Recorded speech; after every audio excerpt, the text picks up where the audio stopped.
So let's talk about the creative economy because I call it the great creative illusion. The creative economy, it feels like you're standing in this beautifully decorated waiting room for a train that's not coming. The air is thick, it has the scent of ambition, everybody is introducing themselves as a CEO, everyone is pitching the next big disruption, everyone is draped in what I call the aesthetic of success. But there's a controversial truth that we need to talk about, and I need to say it aloud because nobody else seems willing to kill the vibe. We're lying to ourselves, and we are suffering from a collective hallucination. Okay, so sometimes there can be this powerful delusion in our midst that makes us believe we're operating under this illusion where we mistake the performance of business for the business of business. And if we don't get things right, we're actually deceiving ourselves. We gather in these rooms, these events, these seminars, buzzing with the word creativity. But if you look closer, I look at the Nigerian creative landscape, and to me, I don't see an industry. What I see is a playground. I see this chaotic, unregulated market where everybody wants to be the star, but nobody wants to actually build the stage that's going to hold all the stars.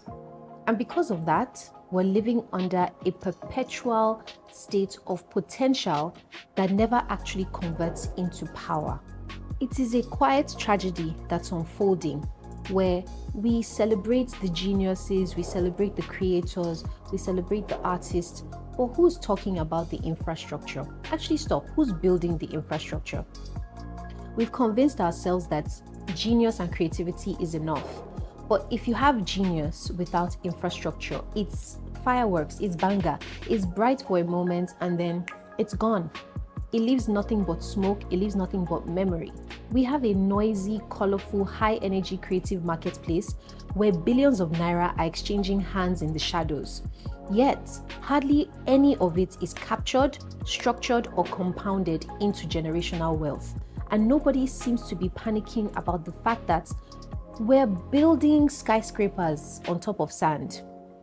The Nigerian creative economy is a reflection of the mindset that adores shiny objects and then fears the substance. If you actually look deeper, we despise the discipline of the institution.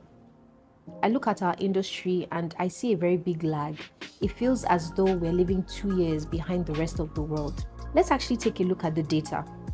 Let's look at the hard, cold reality of where we actually stand, because the numbers don't care about your aesthetics. If you look at the trajectory of the global creative economy, Nigeria feels consistently, painfully 2 years behind. We are perpetually, eagerly accepting the back end of global culture. We have become the dumping ground for discarded trends. Any exhausted alcohol brands comes our way. Habits, productivity tools dumped here. The back end of even fashion cycles end up in Africa. We accept their leftover culture and we accept these shiny things that the West has repackaged and marketed that they have already chewed up and spat out, and we start calling it the new rave. We're so desperate to look like we're winning that we actually end up accepting the scraps of global culture and then we start packaging them as innovation. After the data, I also like taking a look at the maths because, again, the maths doesn't care about your feelings. The National Bureau of Statistics tells us that the creative sector is the second largest employer of labor in Nigeria, and it's projected to reach 100 billion by 2030.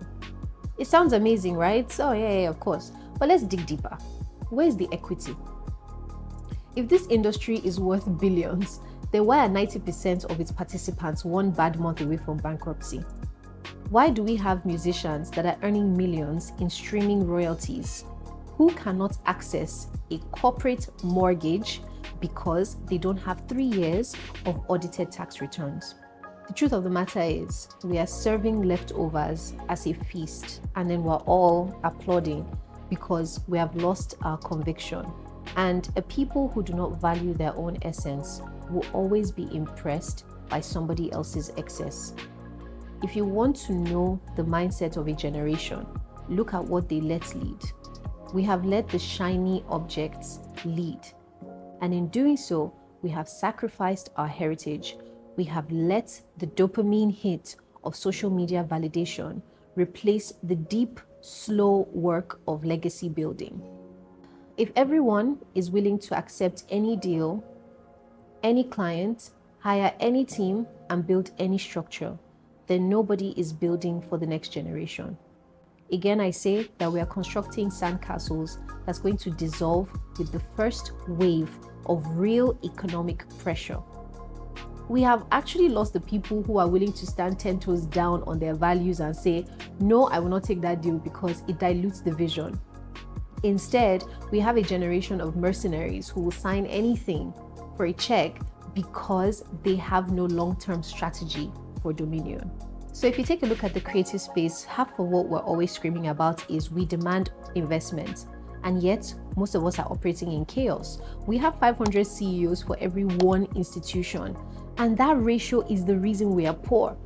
We're building personal brands that will die when we die, instead of corporate institutions that will feed our children's children. We're too obsessed with the front end, the logos, the launch party, the press release. The back end is rotting.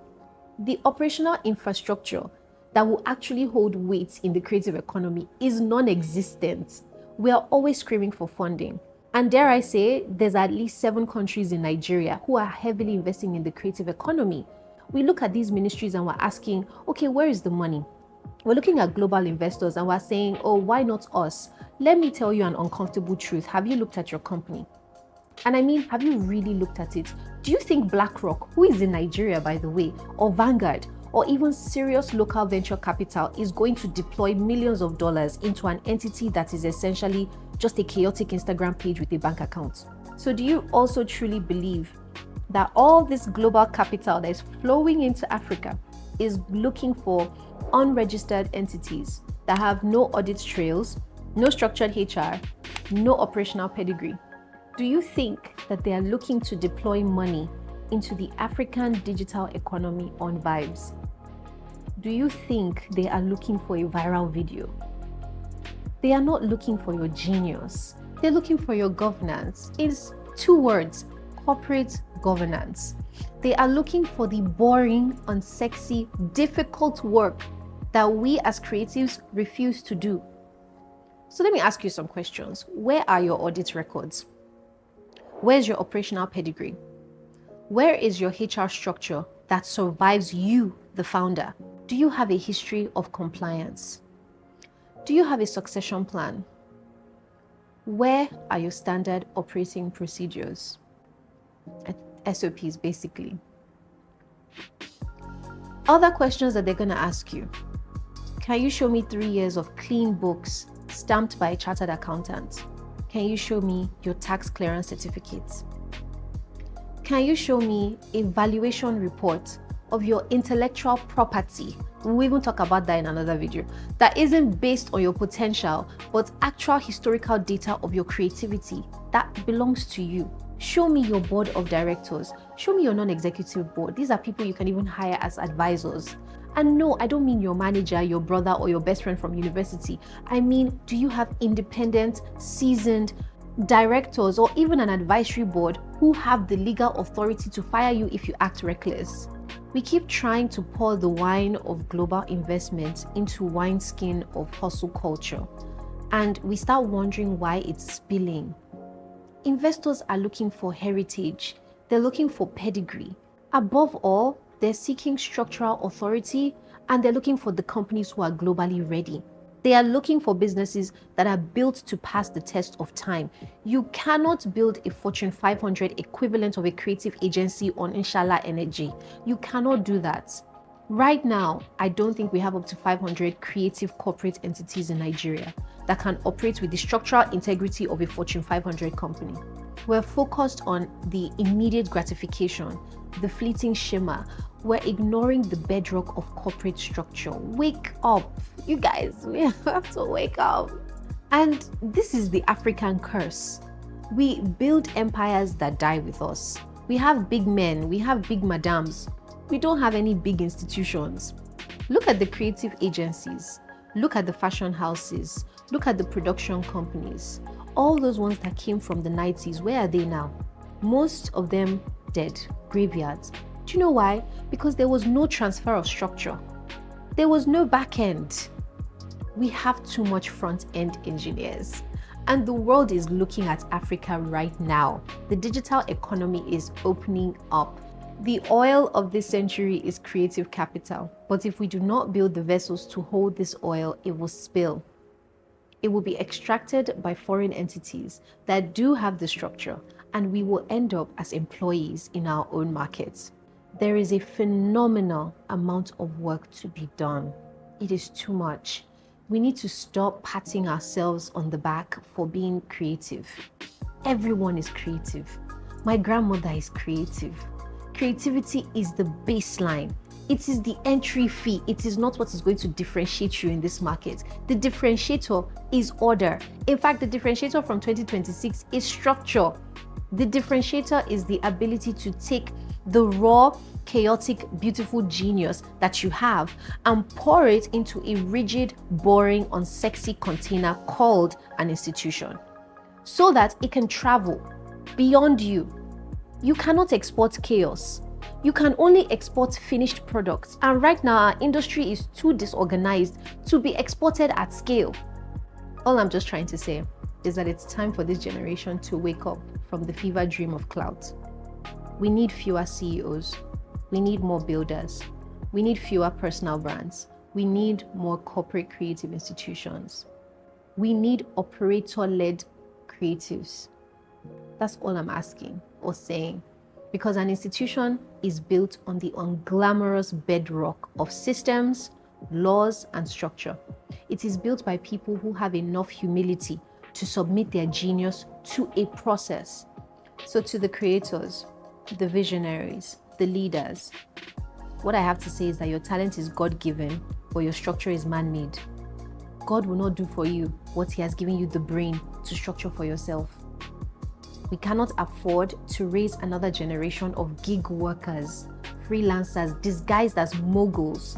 We must build entities that have the weight and the dignity and the longevity to sit at the table of nations, not as purely entertainers, but really, truly as owners. The time for playing shop is over. The world is watching. All eyes are on Nigeria and Africa's digital economy, and right now they are laughing because they see a gold mine run by people who are content to sell the gold for pennies just to buy shiny mirrors. We must be better. We must be deeper. We must be more boring, more structured, and more dangerous. Because if we truly don't do this, we would just be entertainment again for the people who actually own the world. To me, the masquerade is over. It's time for all of us to take off the mask and actually get some work done.